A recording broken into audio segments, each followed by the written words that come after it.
Like I said before, the information in the table can be obtained in several ways, either statically via administrative intervention or dynamically through dynamic routing protocols. What we need to do at this point is to qualify the differences between static routing and dynamic routing. Now, static routing indicates that you, as an administrator, have actually entered in a route table entry. What that means is you already know what the best possible path is to get to a target. There is nothing wrong with using static routing, but there are going to be some distinct advantages and disadvantages to static routing processes. First and foremost, it is controlled by you. So therefore, there is some administrative overhead at the same time you have ultimate control of the routes in the table because the administrator creates it manually. There is definitely lower router processing overhead because routers do not have to process information from a routing protocol and identify what route is the best route when it enters it into the table. So therefore, we use less router processing. In addition, because we're using static routing instead of dynamic routing and sending data via dynamic routing protocols, we don't have to worry about those dynamic routing protocols generating messages and sending them on the network. So I do have much lower utilization of my overall bandwidth.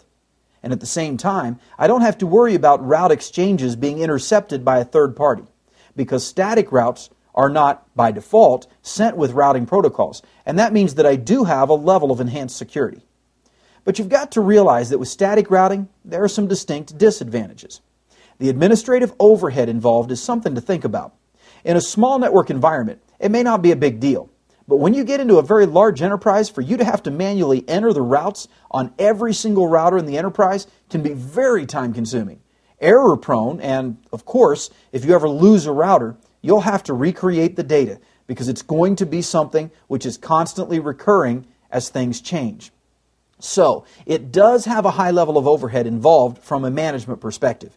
In addition, if you have designed redundancy into your network, the other thing that is a huge disadvantage with static routing is that routers will not have an option of moving to a backup path with static routing.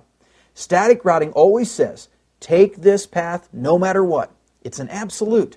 So if I have design redundancy, I will get no automatic recovery if there is a failure of an interface or a line or a switch or whatever the case may be. I do not have that capability when I'm using static routing. So really, breaking it down, static routing is going to be suitable only for smaller networks if I'm going to use static routing as my overall solution.